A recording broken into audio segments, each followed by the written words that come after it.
a la hora de ver un punto de intervención alto, es decir, un traumático o una persona con un trastorno de ansiedad generalizada, una tiene de sobra datos y experiencias para manejarse. Pero cuando tiene que lidiar con este tipo de clúster, es decir, donde personas sin patología previa se ven desbordadas en el manejo del estrés, los datos son prácticamente nulos. Hice una búsqueda ayer y es paupérrimo. Es decir, fíjense, hay apenas 27, no menos, hay 4, 5, 6, 7, 9, 10, 11 papers publicados, de los cuales de los últimos años son apenas 5. Es decir, realmente no hay ninguna guía que nos ayude a manejar esto de manera correcta. Y esta probablemente es la discusión que en la pre-charla, en el pre-chat, nos llamaba más la atención. Es decir, a la hora de manejar farmacológicamente esto, somos los tres psiquiatras, ¿qué fármacos deberíamos utilizar? Y a priori, a grandes rasgos, hay tres tipos de drogas que tienen la posibilidad de ser utilizadas: benzodiazepinas, inhibidores selectivos de recaptación de serotonina y antipsicóticos.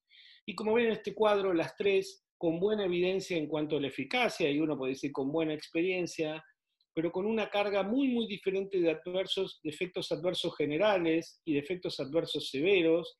Es decir, los que menos carga de efectos adversos claramente tienen son las benzodiazepinas, y también una disproporción importante a la hora de sacar estas drogas. Estamos hablando de drogas que serían incorporadas por un breve periodo de tiempo para manejar estrés agudo, y como pueden ver, las benzodiazepinas son difíciles de discontinuar, pero en exposiciones prolongadas, pero se puede hacer. Los IRS puede ser un problema aún discontinuarlos con exposiciones muy cortas, y los antipsicóticos probablemente el problema de discontinuación es que no se lo saque antes.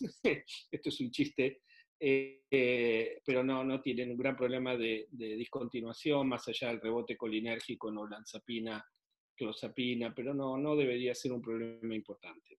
Ahora, esta misma ponderación se pone diferente si la persona en la cual quiero manejar la ansiedad emergente tiene una patología anímica previa, por ejemplo, un trastorno bipolar. Acá probablemente la eficacia, casi no hay datos de nuevo, varíe, y uno puede empezar a decir, bueno, ir seguro que no, es tirar nafta al fuego.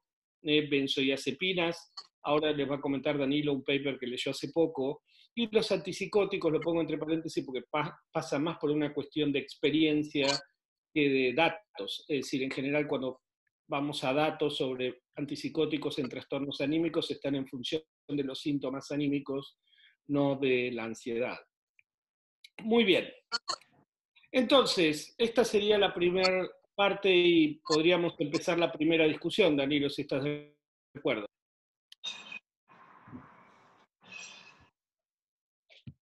Hola. Aló, ahí sí. Quizás Sí. podría partir José. Yo estoy aquí todavía respondiéndole a mucha gente que se está tratando de conectar. Y le estoy mandando las señas para que se conecten. ¿Se escucha? Bueno, si no empiezo yo, miren, yo creo que déjenme contarles una anécdota que viví hace poco en una supervisión que me llamó la atención. Estábamos hablando de la supervisión de profesionales en formación, de residentes, y me contaban un caso de depresión de difícil manejo que había empezado lógicamente con un antidepresivo y nada, y le habían sumado un antipsicótico y después un estabilizador del ánimo, etcétera, y me contaban todos esos pasos. Para el momento que la paciente va a contar lo que les digo, ya estaba tomando 2 antidepresivos, aripiprazol y litio, y de golpe pone cara de circunspecta a la residente, y como quien va a hacer una cirugía a corazón abierto, me dice, y le tuve que agregar lorazepam. Entonces yo la miro y le digo, a ver, le diste 2 antidepresivos, aripiprazol, litio, lorazepam. Yo pensé que ya se lo había dado cuando le dijiste hola, digamos. Y ahí me di cuenta que hay esto que Danilo vos comentabas, una especie de psicosis, ¿no? Que si tomás, agarrás la caja de benzodiazepinas, te va a dar Alzheimer, ¿no? Es decir, que ya te vas a quedar demenciado y nunca más vas a poder salir. Y hay como un retiro del uso de un tipo de medicación que en realidad son especialmente nobles, utilizan un mecanismo que está diseñado en el cuerpo para eso, hay benzodiazepinas endógenas, y que son mucho, mucho más amables que agregar quetiapina o que agregar nostinano, que agregar otro tipo de antipsicótico. Y me llamó la atención cierta reticencia a utilizar los fármacos que son como los que vienen como anillo al dedo para manejar esta situación. Son de acción rápida, suave, una dosis sumamente flexible, una organización del sueño cuasi inmediata, etcétera. No sé qué opinan ustedes de esto que les comento. Totalmente.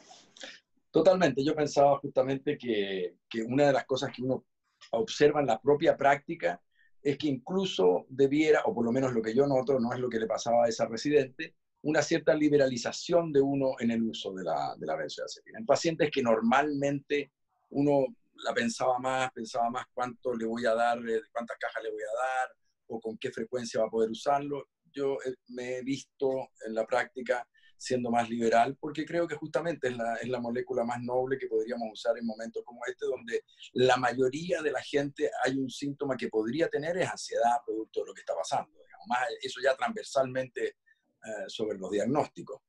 Y de hecho, en términos de lo que ha sido el tema práctico, quizá una de las angustias más importantes, voy a dar la otra cara de la moneda, en estos tiempos, hasta que se normalizó o se está normalizando, ha sido justamente para los pacientes que toman benzodiazepina y que las toman crónicamente e históricamente, el temor que han tenido en este periodo de no poder tener acceso a su prescripción o que se les expenda en la farmacia, digamos. Así que, no, yo creo que efectivamente es momento de enfrentar con más energía de lo habitual los tabúes que se han creado, los cucos, como se dice, que se han creado acerca del uso de benzodiazepinas, que creo que están particularmente indicadas. Y por supuesto que estamos hablando también de una población anímica, en el caso de muchos de los pacientes que vemos nosotros, en donde tiene un riesgo mucho menor usar una benzodiazepina que usar otros fármacos que a veces usamos para los trastornos de la ansiedad. No sé qué piensan de eso. Sí, quizá habría que aclarar de que, claro, que estamos hablando de población clínica, ¿no? Porque para que no se piense o que se crea de que estamos hablando de que uno podría expandir el uso de benzodiazepinas así urbi et orbi, sino que estamos hablando de población clínica. Pero yo creo que es un buen momento para hablar del tema de las benzodiazepinas, porque efectivamente se ha instalado en la discusión de que el riesgo del deterioro cognitivo persistente y crónico, mejor conocido como Alzheimer, así de que el uso de benzodiazepinas puede producir más riesgo de demencia. Y la verdad de que la evidencia última no existe, en el sentido de que no hay diseños experimentales que muestren eso, pero la mejor evidencia disponible, es decir, los estudios de mejor diseño, no muestran esa asociación, ¿ya? Es cierto que aparecen una serie de reportajes en la prensa que dice que la Universidad de Texas, la Universidad de Texas descubrió que las benzodiazepinas producen Alzheimer, igual que comer mucho, no sé, higos puede producir quizás que otra cosa. Me refiero a que hay mucha evidencia que es espuria, que no es de buena calidad, que apunta a que pueda tener ese efecto. Pero, de nuevo, la mejor evidencia disponible no señala ese efecto. Apareció un artículo esta semana en American Journal acerca con un diseño sofisticado en que no muestra el efecto. Más aún, muestra lo mismo que han mostrado otros estudios, que incluso pueda tener un efecto protector, ¿ya? Ahora, eso puede ser también una confusión, en el sentido de que puede no ser real, pero el hecho importante es que no muestra el efecto. Por otra parte, para que cuando uno hace una asociación entre un fármaco y un efecto, uno tiene que tener buenas razones para pensar eso, y habitualmente las buenas razones vienen de también modelos animales, ¿ah? Y en ese sentido las benzodiazepinas en modelos animales tampoco se comportan como neurotóxicos, ¿ya? Así como la sacarina puede producir cáncer en la vejiga de los ratones, claro, cuando les ponen kilos de sacarina, efectivamente los ratones hacen cáncer de vejiga. Pero en el caso de las benzodiazepinas, cuando les ponen kilos de benzodiazepina a los ratones,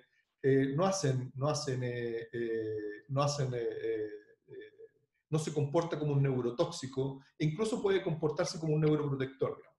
de nuevo, esos son modelos animales. No quiero decir que se comporten como neuroprotectores en situaciones clínicas, pero el hecho es que, de nuevo, la mejor evidencia disponible no señala de que las benzodiazepinas produzcan deterioros cognitivos irreversibles de largo plazo, ¿ya? Y eso creo que es importante aclarar, porque lo que ha reemplazado a las benzodiazepinas, y ahora que hay problemas para prescribirla por razones físicas, de que no tenemos, hay que entregar una receta física para poder hacerlo, son los antipsicóticos atípicos, ¿ya? En el sentido de que muchos pacientes, y también se ha usado, digamos, mucho esto de usar quetiapina, por ejemplo, para dormir, ¿ya?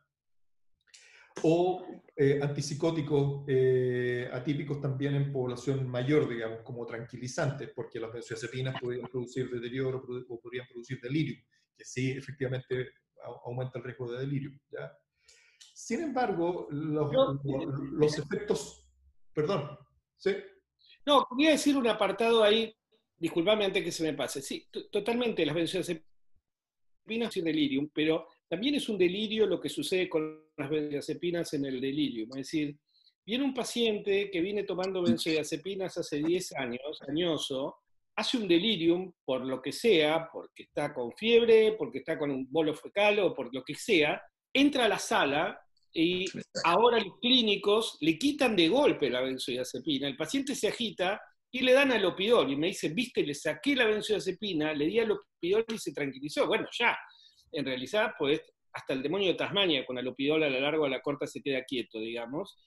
Pero lo que están haciendo es produciendo un síndrome de privación. Yo no estoy diciendo que no haya que reducir la dosis, expandir al paciente, es decir, lo que estoy diciendo es que las lecturas, esto que están mencionando, la lectura lineal de un dato espurio o un dato mal interpretado, lleva a reacciones clínicas que son en realidad contraproducentes, pero al mismo tiempo tautológicas, es decir, porque termina como justificándose por un accionar clínico. Es decir, si vos le sacás benzodiazepinas a alguien, le sacás, vamos a poner una dosis, 2 miligramos de clonazepam en el día, y si lo reemplazás por 50 de quetiapina, capaz está más tranquilo, pero la efectividad, el costo-beneficio del tratamiento se ha alterado enormemente. Pasé de una droga sin impacto metabólico a una con impacto metabólico. Es decir, se entiende, ¿no? A lo que voy. Es decir, si un paciente de mayor edad, reemplazarlo por un fármaco como un antipsicótico atípico que tiene advertencia de muerte súbita, tiene advertencia de arritmias y evidencia, digamos, que se ha ido acumulando de que sí se pueden comportar en modelos animales como neurotóxicos en dosis altas, y sí que efectivamente pueden deteriorar cognitivamente a las personas en el largo plazo en una magnitud, digamos, que está por verse o que todavía, digamos, no está claro, digamos. Entonces, es como, es una situación curiosa esa de que para muchos pacientes se considere usar un antipsicótico atípico como mucho más, menos complejo o menos tóxico, siendo que es al revés la situación. Las benzodiazepinas son medicamentos que son bastante seguros, tienen una respuesta bastante lineal, en el sentido de que de una benzodiazepina como clonazepam 0,5 miligramos, 0,5 y 1 es el doble, o sea, en ese sentido la respuesta es bastante lineal, por lo tanto bastante titulable.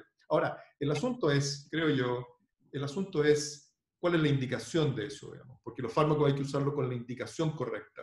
Y ahí en las láminas que tú muestras, podemos ser relativamente buenos para diagnosticar situaciones clínicas, pero en esta situación, que es una situación que es global, ¿no? Que a todo el mundo le afecta, en que es natural tener angustia, la pregunta es qué cosas hay que tratar y qué cosas no, y qué recomendaciones no farmacológicas, digamos, uno debiera instalar, y por otro lado, qué es lo que está ocurriendo con nuestros pacientes. No sé si quieren comentar algo de eso a propósito de lo que... Sí, yo quisiera comentar ahí. Yo creo que va decantándose un poco la idea, por lo menos que nosotros acá, los tres, pensamos que la benzodiazepina es un fármaco particularmente a considerar en estas circunstancias para el manejo de la ansiedad, obviamente, ¿no? Como siempre ha sido. Y yo creo que eso es como un poquito el resumen. Quizás solo agregar ahí nomás que las otras moléculas que uno podría tender a usar por razones correctas a veces para el uso, para el tratamiento de ciertos cuadros angustiosos, como es el caso de los serotoninérgicos, probablemente en circunstancias como las que estamos, con menos manejo remoto de lo que pudiera pasar como producto del uso de esos fármacos, no podría ser, no me parece a mí recomendable justamente usar los serotoninérgicos en dosis tan pequeñas cuando lo hacemos a veces para justamente provocar un efecto más ansiolítico inicial. Todos sabemos esas virtudes que tienen los serotoninérgicos, pero a mí me parece que a la luz de lo que estamos viviendo, las benzodiazepinas debieran ser nuestro fármaco de elección para el tratamiento de la ansiedad. Y ahí yo quería decir, bueno, ¿y qué pasa con la ansiedad? Porque no todos nuestros pacientes tienen ansiedad. Por supuesto que estamos hablando de nuestros pacientes, no estamos hablando de la población general, estamos hablando de la población clínica que nosotros tratamos. Pero lo que sí es probable, y esto da para una discusión que sé que va a venir ahora, porque lo hemos hablado entre nosotros tres, respecto de cuánto más o menos vulnerables están nuestros pacientes producto de lo que está pasando, vulnerables de sus propias patologías de base. Y ese es un tema, porque la lógica hubiera dicho, la intuición hubiera dicho, que es necesario, es menester nuestro mantener baja la ansiedad de todos nuestros pacientes, ojalá, incluso por sobre lo habitual, porque el estrés y la angustia son factores que pueden fragilizar adicionalmente a nuestros pacientes que tienen vulnerabilidad de base. ¿No es cierto? Entonces, tiene un sentido esto que estamos hablando, ¿no? Del uso un poquito más liberalizado de lo habitual en nuestras consultas de un ansiolítico. Y por otro lado, surge la pregunta que yo se las planteo a los colegas, si es que acaso nuestros pacientes, aquellos pacientes que tienen trastornos depresivos recurrentes, aquellos pacientes que son bipolares, etcétera, etcétera, están más graves, están enfermando más, están más frágiles, se están vulnerabilizando producto de lo que estamos viviendo. ¿Qué es lo que estamos viendo, no? ¿Qué dice la lógica, qué dice la intuición, pero qué es lo que estamos viendo también? Déjame una cosa antes de pasar a ese punto en particular, y voy a dar mi comentario. Pero a propósito, para cerrar el tema de las benzodiazepinas, porque usted hizo una afirmación, digamos, que probablemente las benzodiazepinas son un buen aliado porque son seguros, son bastante titulables en comparación con otras opciones que no sabemos que sus perfiles son distintos. ¿Cuál es la manera de usar la benzodiazepina o cuál es la recomendación en el sentido de benzodiazepina? Usarlas a horario, no usarlas SOS, ¿ya? Exacto, eso es. O sea, porque hay que buscar la indicación y hay que indicarla tal como indica un antibiótico o como indica el resto de los medicamentos, a horario, no en SOS. Cuando uno le deja al paciente la posibilidad de usar una medicación de rescate como una benzodiazepina, el paciente está permanentemente pensando en si lo tengo que usar, si no lo tengo que usar, si lo voy a usar, si lo debería haber usado antes, lo voy a usar después, lo voy a usar. Y esa es la mejor manera de dejar a un paciente pegado con una benzodiazepina, ¿ya? Dándose la SOS. Entonces, lo que uno quiere es cubrirlo de una manera razonable, porque no es taparlo, sino que cubrirlo para disminuir los pics de angustia. Y en ese sentido uno sabe cómo se comporta la benzodiazepina. Te van a durar 3-4 horas, si te doy 0,5 es 0,5, si te doy 1 es el doble, por lo tanto tengo que decir que, ok, una mitad en la mañana, una en la noche, o la mitad en la mañana, la mitad en la noche. Ahora, si el paciente te dice, pero doctor, si me pasa algo, mire, si va a ir a una clínica o me va a llamar por teléfono porque se está teniendo una crisis, se puede tomar otra, digamos, si no pasa nada, si es lo mismo que le voy a indicar yo. Pero el uso SOS es excepcional, no debiera ser la regla y uno no debiera indicar benzodiazepinas SOS. Antes de pasar al otro tema, sí considerar la idiosincrasia de los ritmos angustiosos de cada paciente, porque en ese sentido, claro, no es un antibiótico, porque el antibiótico de manufactura cada 8 horas, de manufactura cada 12 horas, y aquí podría tener elementos que son idiosincráticos de cada paciente, y eso sí vale la pena estudiarlo antes. Pero si el paciente necesita una benzodiazepina en la tarde, porque la mayor parte de las veces el paciente se siente más ansioso en la tarde, uno lo agrega en la tarde, ¿verdad? Pero horario. Y esa decisión uno la toma pensando en cómo fue los 10 días previos o la semana previa. A eso iba. Si la semana previa el paciente dice, si la semana previa el paciente dice, no, la verdad que me hubiera tomado 1 en la semana, nada, no necesita. Si el paciente hubiera dicho, me hubiera tomado todos los días o 4 días, mejor usarlo. Sergio. 2 apuntes. Uno, que dice José y lo que decís vos, por ejemplo, déjame un ejemplo. Todos sabemos que por la particularidad de sus curvas plasmáticas, el alprazolam es el más adictivo de todas las benzodiazepinas de uso común. Pero, por ejemplo, si yo la voy a utilizar para dormir como un inductor de sueño, es fantástica. Y es decir, y esa que parece ser la más adictiva es la más conveniente. Dura 6 horas, induce rápido, concilia rápido y tiene poca resaca, tiene poco hangover. Y lo último que voy a decir es lo siguiente. Últimamente mis amigos personales me están llamando Dr. Robert, que es un personaje de una letra de los Beatles, que era el dealer que tenían, un médico que les recetaba medicamentos. Y saliendo de los pacientes con patología anímica, este es un momento donde todos estamos viendo como efecto un movimiento en el ritmo circadiano, en el sueño, y la verdad que me parece que ahí tenemos un lugar los psiquiatras en ayudar a algunas personas. Cuento muy rápidamente para no perder tiempo con el otro tema. Tengo un paciente que por esta cuestión de la cuarentena, él tiene 500 empleados, un negocio gastronómico de sucursales, y está con un problema económico muy importante, y lógicamente le empezó a costar dormir. Al tercer día empezó a tomar whisky, cosa que él no toma nunca.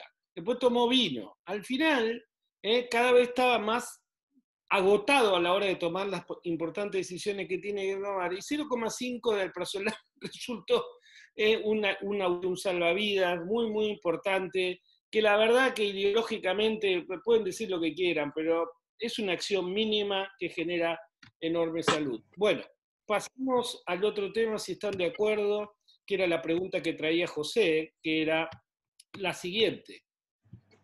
Las personas afectadas por trastornos anímicos han empeorado su condición durante la pandemia o el aislamiento social. Déjenme repasar algunos datos.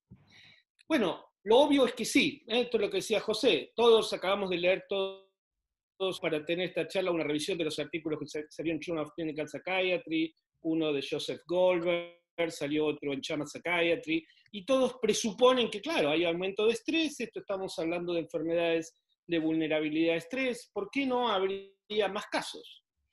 Pero empezamos a tener una discusión interna tanto en Nepsis como en ARIA, y empiezan a surgir algunas cosas que en realidad parecen ser efectos positivos del aislamiento social. Esto que vemos los clínicos por fuera de lo que es la hipótesis teórica. Es decir, primero que algunas personas con ansiedad social o fobia social o con agorafobia empiezan a verse menos expuestos a aquello que les genera fobia, justamente. Dicen, bueno, no puedo salir, tengo que solucionar el problema, y es más, estoy menos asimétrico con respecto a los que salen normalmente de la casa. Creo que a muchos de los que están escuchando deben haber escuchado lo mismo que escuchamos nosotros, personas que tienen patología depresiva crónica, bipolar o no, que dicen, bueno, ven, así yo me siento todos los días, a mí me cuesta salir, a mí me cuesta ir a trabajar, y ahora a todos les está costando salir y estar con otras personas, entonces me siento más normal, no me siento tan exigido de hacer aquello que me cuesta. Y por supuesto, así como hay un enorme estrés en función de una enfermedad grave como la que estamos afrontando a nivel comunitario, también muchas personas tienen menos estrés en su trabajo o a nivel educativo. También las personas que tienen que lidiar con un déficit de atención se encuentran más normalizados. Y déjenme contarles algunos apuntes que me contó Urtueta, una psicóloga del equipo. Dice que ella, una de las cosas que nota es que muchos pacientes empiezan a estar más acompañados y observados en el buen sentido, y esto ha permitido intervenir ante movimientos muy chiquitos de sus síntomas que hubieran pasado más inadvertidos o que se hubieran advertido más tardíamente. Y otra cuestión que es lógica y que a veces perdemos, las personas que vienen afrontando trastornos anímicos tienen una experiencia enorme en situaciones como esta, porque ya han pasado muchas veces, en muchas ocasiones, situaciones en las que pierden control de su vida, son más resilientes, y no solo porque han estado internados, que podría ser la comparación burda, ¿no? de cuarentena e internación psiquiátrica, sino porque muchas veces no han podido lidiar en los mismos términos con su vida cotidiana y ya saben qué pasa, entonces lo están aceptando mejor. Y otra cosa que a mí me parece muy valiosa esta observación, muchas personas que durante años le decíamos, tiene que hacer ejercicio, tiene que hacer yoga, tiene que hacer mindfulness, en esta oleada, digamos, que ha habido, han empezado a hacerlo cuando nunca lo habían hecho, y bueno, se están convenciendo de que era una intervención lógica y adecuada. Finalmente, le pregunté a todas las de área cómo les estaba yendo en estas 4 semanas con sus pacientes, si habían visto más descompensaciones o no, de qué tipo. Estamos llevando cuidadosamente el seguimiento para después hacer una observación ya más matemática del asunto. Y todos tenemos la sensación de que no está habiendo mayor emergencia de crisis, contra lo que uno podía suponer. Y yo me tomé la molestia, de más molestia ahora van a ver qué estaba pasando con mis pacientes que sí tuvieron emergencia sintomática. Por ejemplo, este paciente, un paciente X, que tuvo un episodio maníaco ni bien empezó la cuarentena, y de hecho yo mismo tuve la sensación, se están descompensando los pacientes por el estrés de la pandemia y el aislamiento social, y de hecho yo estaba mismo muy estresado, tenía que manejar una manía a distancia, pero analicé el nivel de síntomas, lo que se llama densidad sintomática, la intensidad sintomática y la inestabilidad anímica en el periodo previo de este paciente, y la realidad es que no está peor que lo que estaba el año pasado. Estoy en realidad viendo el mismo evento que yo hubiera podido ver sin la situación tan particular, o esta otra persona que venía de un episodio maníaco, salió en febrero de la internación, después se deprimió, y ni bien empezó la cuarentena, empezó a estar oscilante, estuvo mixto, maníaco, depresivo, y de nuevo, cuando voy a comparar los números me muestran que en realidad incluso este año está, con este episodio, un poquito mejor que el anterior. Así que nada, simplemente para ilustrar la conversación a tener ahora, digamos. Sí, porque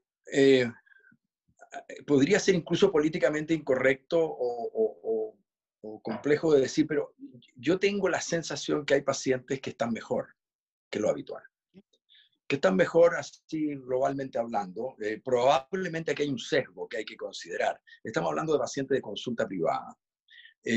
No tengo tan claro cuál será el escenario que se está viviendo a nivel de poblaciones de menos recursos, que viven hacinadas, que el confinamiento ha significado hacinamiento y dificultades de convivencia dadas por razones estéricas, digamos, por razones de espacio. Pero en el paciente prototípico privado, digamos, hay un porcentaje no menor que está mejor. Uno podría preguntarse de qué está mejor. Y ahí yo creo que vamos a aprender. Yo creo que no sabemos todavía, pero como esto es tan inédito, esto de que todos nos quedemos en casa y que no tengamos la obligación de salir a batallar. Hay gente que habla, ¿no? La batalla diaria, salir a batallar. Y eso para mucha gente puede ser un eufemismo raro, ¿no? Porque ¿qué batalla? Si para mí me encanta salir de la casa, pero hay mucha gente que es una batalla, ¿no? Será por déficit atencional, será por las dificultades de manejar la vida, pero ahí hay un factor que a un porcentaje de nuestros pacientes le viene bien, ¿no? Hay pacientes, yo le digo, te ves fantástico, te ves chicha fresca en la pantalla. Y cómo no, si vives en cuarentena, digamos, esto no tiene ninguna novedad, digamos, ¿no? Solamente que ha normalizado la situación. Pero, repitiendo un poquito quizás lo que decía Sergio, a mí me ha pasado mucho que la capacidad mía de ser un efectivo educador, psicoeducador, ha mejorado muchísimo en estos días, ¿no? Los pacientes están, será por aburridos, digamos, que están en casa, pero me están llevando el monitoreo anímico como nunca. Yo tengo un chart de perfil anímico que ellos me lo van pimponeando, digamos, la rutinización de sus vidas, que siempre la recomendamos tanto, por aburrida que parezca, como un factor benéfico, digamos, para los trastornos anímicos, están como nunca de ordenados, ¿no? Porque están obedientes, están más obedientes, ¿no? Mira, como hay que cuidarse de esto que está pasando, como hay que cuidarse de los efectos del encierro en tu enfermedad, yo te recomiendo que hagas esto. Bueno, es lo mismo que le hemos recomendado siempre, pero ahora lo hacen. Pero ahora están disponibles a hacerlo porque está el susto, ¿no? de que el encierro nos vaya a enfermar más. Por otra parte, yo creo que un último temita que quería agregar ahí, el tema del fenómeno depresivo. Y ahora quiero referirme particularmente a los pacientes que sufren síntomas depresivos más crónicos, ¿no? Uno tiene pacientes que están casi crónicamente suicidas, ¿no? O actuando, entrando y saliendo de una cierta suicidalidad. Yo todavía de esos pacientes míos, ninguno me ha dicho que quiere salir a contagiarse de coronavirus para morirse, digamos, ¿no? No se ha producido un fenómeno. Se está muriendo todo el mundo, yo también me quiero morir. No, el fenómeno es más bien a la inversa. A propósito de la muerte real instalada en las pantallas del televisor o instalada en la navegación en la web, surge un mayor apego quizás a la vida y en esa misma línea, a una vida lo más sana posible, y a lo mejor entonces sí tengo que cumplir con todo aquello. Tengo varios pacientes que ya compraron bicicletas estáticas para traerse a la casa en este periodo y que yo no había logrado ni que caminaran, digamos, durante muchos años. Entonces, interesante. Es un fenómeno que yo creo que estamos comenzando a ver y vamos a terminar de entender quizás mucho más adelante. Yo estoy, bueno, primero que veo que partimos de la misma observación. Ahora, a mí me interesa, a ver cómo lo puedo decir sin ser demasiado políticamente incorrecto y sin generar un falso entendimiento. ¿A qué voy?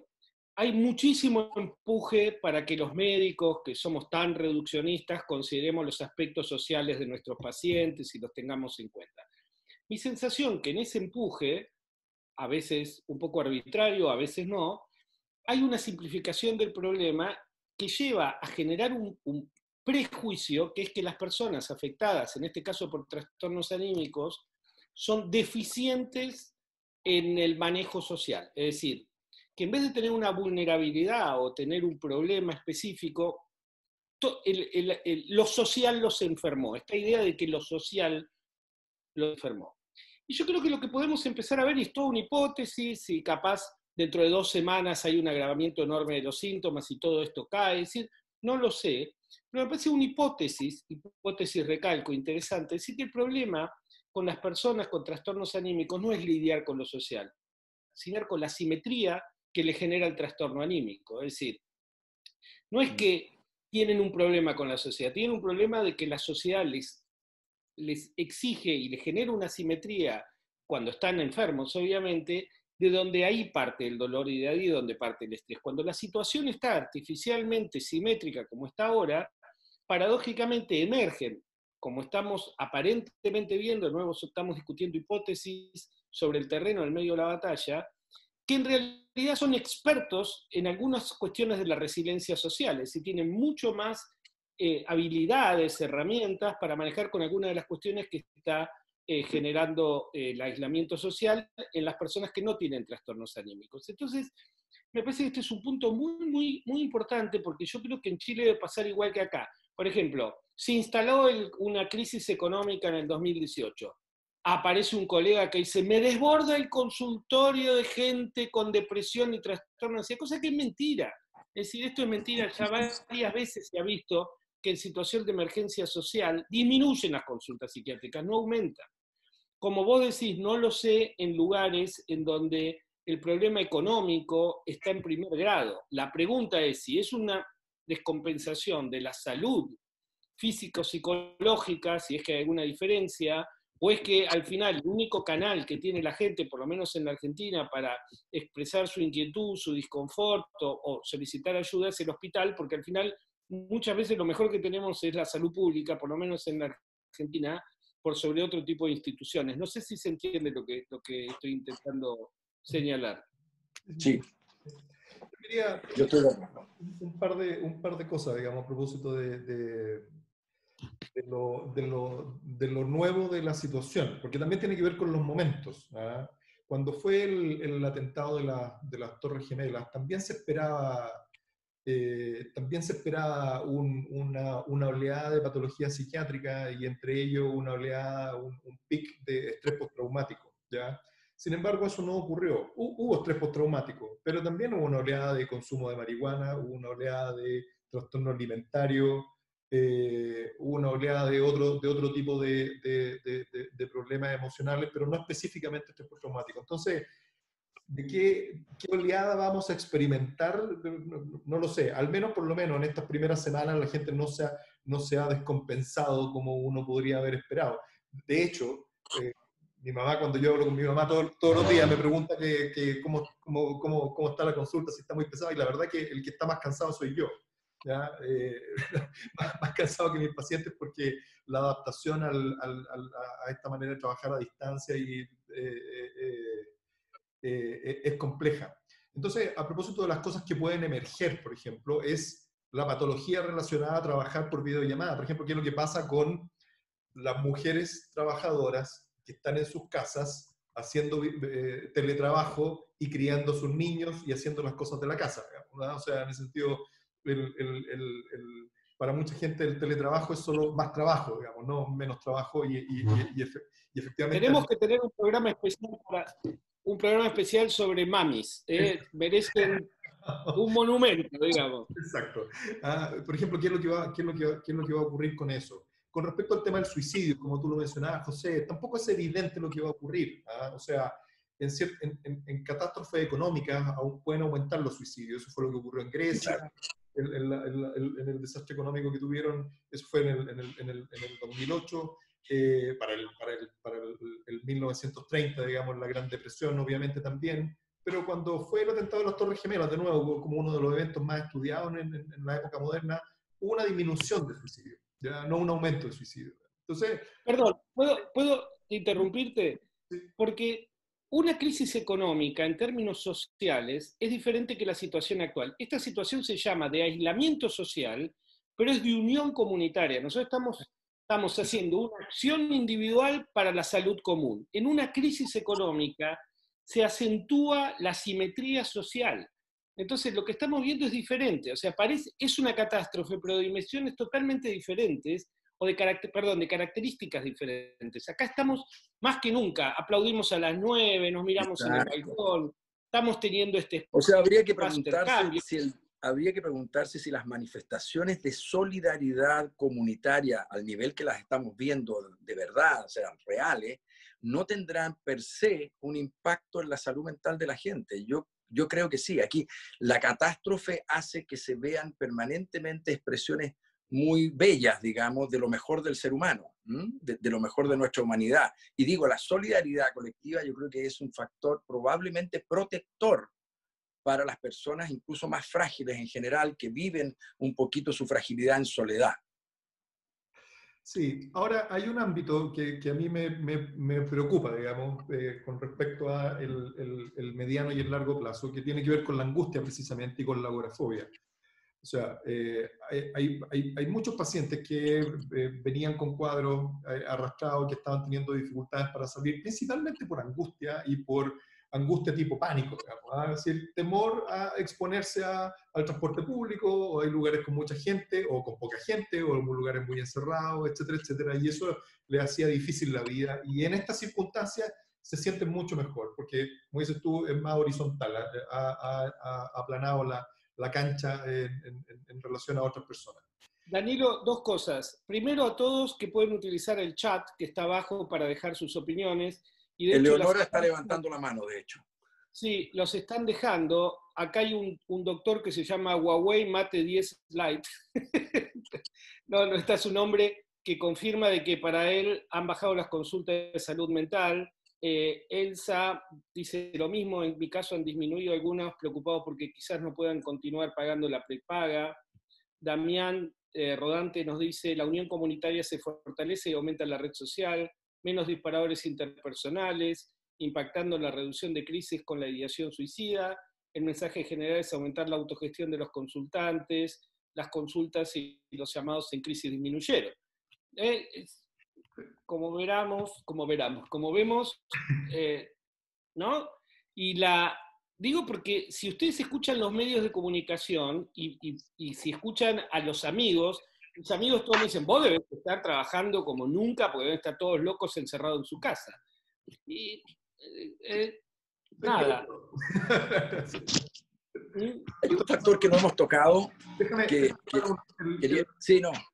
Perdón, vale una aclaración. Huawei Mate 10 es Marcela Silva de Temuco, sí. Chile. Sí. Gracias, Marcela. Al tema de la agorafobia, digamos, de que es esperable, vamos a ver si eso ocurre en realidad o no, pero es esperable de que cuando las medidas de distanciamiento social o cuando las medidas de restricción de movimiento vayan disminuyendo, nuevamente haya una oleada de personas que no puedan salir de sus casas. Y no como dice el meme, que no puedan salir porque están más gordos, sino que no puedan salir porque la agorafobia les va a impedir salir. O sea, en ese sentido, más que una crisis o de estrés postraumático de otro tipo, lo que uno puede prever, digamos, es una oleada de más angustia a la hora de volver a la vida un poco más cotidiana, que por lo demás yo creo que va a ser muy paulatino y va a ser en largo plazo, digamos. Yo creo que va a haber que adaptarse a una Al- situación distinta. José. Acá, perdón, algo que estoy no se ha leyendo el tocado. chat. Sí, estoy leyendo el chat y hay algo que dice Mario de Valdivia que coincido plenamente. Él dice, es posible que haya dos tiempos en este proceso, un primero de aislamiento y un segundo en que vivimos los efectos de la crisis económica. Yo creo que eso sí, ahí probablemente, vos decías agorafobia, yo voy a tener bancofobia, es decir, porque yo creo que voy a pasar por el banco y me va a dar un par de infartos cuando sepa lo que tengo que pagar que no estoy pagando ahora. Y este es un tema súper importante, es decir, capaz, como dice acá Mario, el problema sea después, cuando ya Capítulo 2. terminemos el esfuerzo comunitario y tengamos que volver al esfuerzo individual, y ahí sí volvamos a la situación así donde las cosas no fluyen de la misma manera, ¿no? Mira, qué pena que parece que no todos podemos ver lo que dicen los colegas, ¿no? Porque a mí me parece solamente la primera parte de la frase y después no logro verla. Quería agregar un punto que quizá es volver atrás, pero creo que lo pasamos, no lo hemos tocado y me parece relevante. En el ámbito de la ansiedad, Dani, lo que tú comentabas, los pacientes panicosos, ya más allá de con o sin agorafobia, pero los pacientes panicosos y dentro de los trastornos ansiosos y no solamente de los trastornos ansiosos, los pacientes hipocondríacos. Yo ayer tuve por casualidad saliendo de la oficina, me encontré con el conserje del edificio teniendo una hipoglicemia aguda, este señor que yo conozco perfectamente, me despido de él y me hablaba incoherencias y estaba sujetado de la mesa y estaba como cayéndose y me doy cuenta que está teniendo lo que yo pensé que era un accidente vascular. Yo iba a llegar a mi casa en 10 minutos, llegué en 2 horas y media, producto de que hubo que llamar a ambulancia, llegaron los paramédicos, fue muy, muy impresionante todo lo que allí pasó. Efectivamente, finalmente era diabético y lo que tenía era una hipoglicemia de menos de 20, y si yo no me cruzo justo con él en ese momento, a lo mejor el hombre hubiera muerto. Pero pudimos conversar, llegaron 2 ambulancias y pudimos conversar con los paramédicos. Yo les preguntaba, les decía, ¿qué es lo que están viendo? ¿Qué es lo que está pasando? Yo, en lo personal, he tenido solo un par de pacientes, 2 o 3 pacientes, que me han llamado con angustia aguda de creer que están con coronavirus, ¿no? De que el pecho me hace así, de que el aire me hace así, de que el corazón me hizo no sé qué. En todos los casos he percibido que es angustia, angustia, angustia.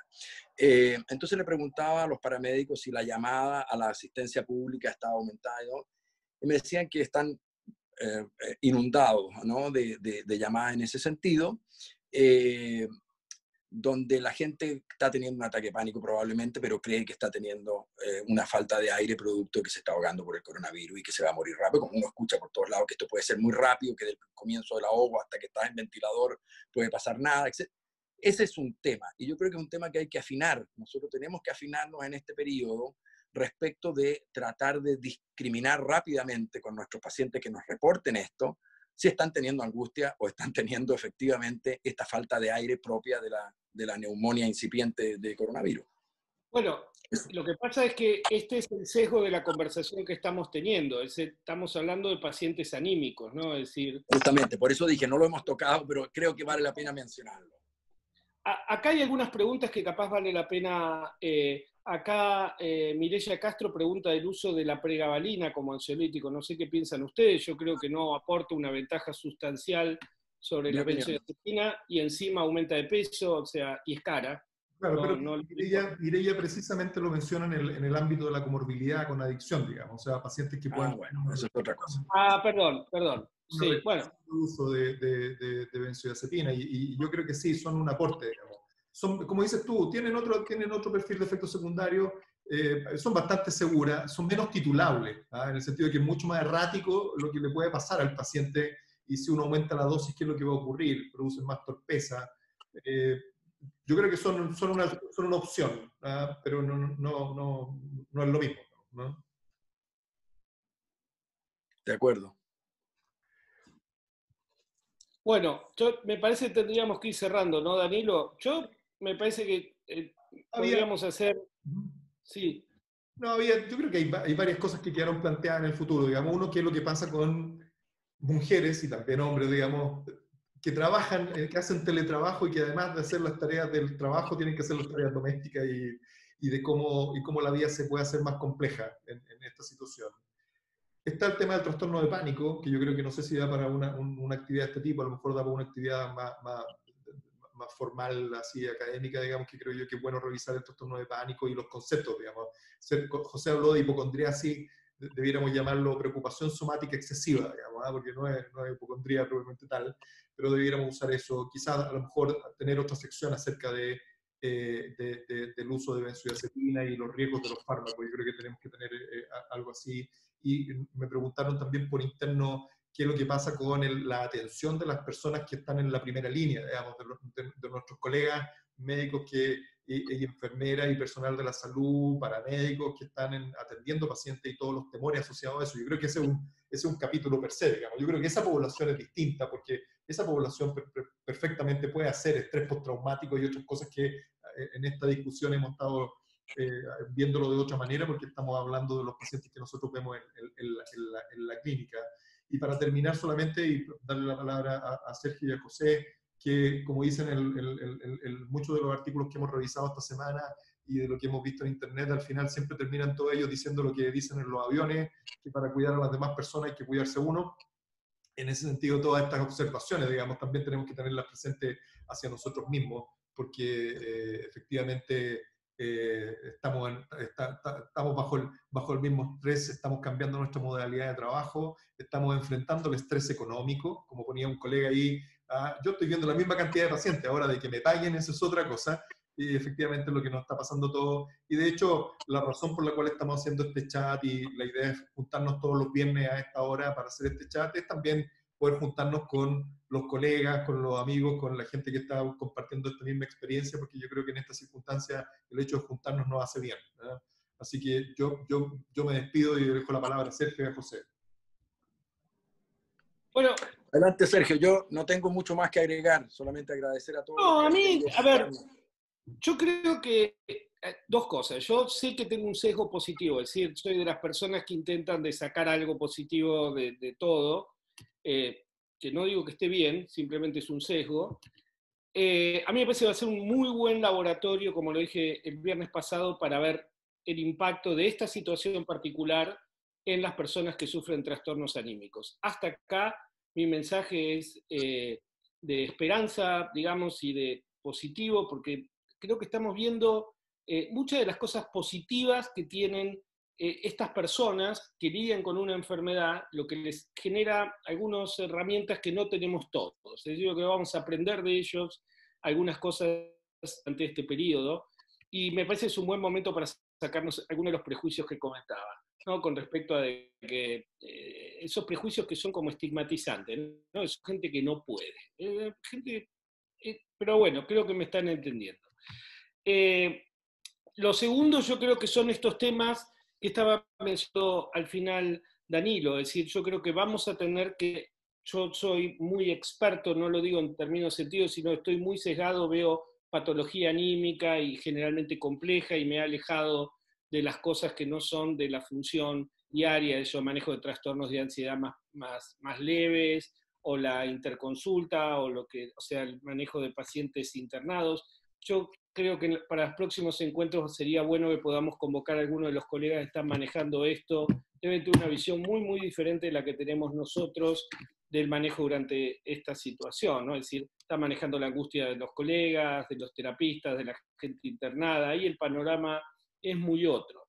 Pero, esto que estamos haciendo yo le veo especial valor, porque la realidad es que el 90% de la gente durante este periodo está pasando como nosotros, es decir, fuera del hospital, lidiando con la cosa cotidiana, y hay que darles un lugar también a estas personas, a la gente que sufre patologías anímicas previamente, y a todo el resto que simplemente ha debido trastocar sus ritmos diarios durante este momento.